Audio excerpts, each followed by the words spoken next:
მიხეილ სააკაშვილი, ნიკა გვარამია, ნიკა მელია, ზურაბ ჯაფარიძე, ელენე ხოშტარია, გიორგი ვაშაძე, მამუკა ხაზარაძე და ბადრი ჯაფარიძე მესამე პრეზიდენტისა და ოპოზიციონერი პოლიტიკოსების წინააღმდეგ.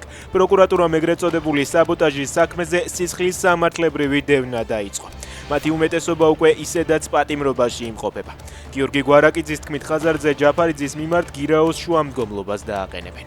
ორი ავტომატური ცეცხლსასროლი იარაღი, გლუვლულიანი თოფი და სხვადასხვა ტიპის ცეცხლსასროლი იარაღისთვის განკუთვნილი 110 ვაზნა შინაგან საქმეთა სამინისტრომ ჯაკო ჩარკვიანის სახლი გაჩხრეკა. მანჩო გიორგობიანის მიერ ორგანიზებული ჯგუფური ძალადობის საქმეზე მამუკა ჩარკვიანის შვილთან ერთად დაკავებულია კიდევ 3 პირი.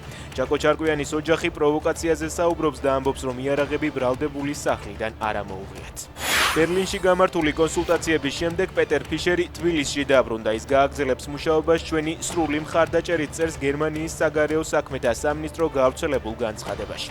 გერმანიამ საქართველოდან ელჩი 19 ოქტომბერს კონსულტაციებისთვის გაიწვია. ხანძარი იყო ბელარუსის ერთ-ერთ უდიდეს ნავთობგადამამუშავებელ ქარხანაში. ხანძარი დიზელის საწვავთან დაკავშირებულმა ინციდენტმა გამოიწვია.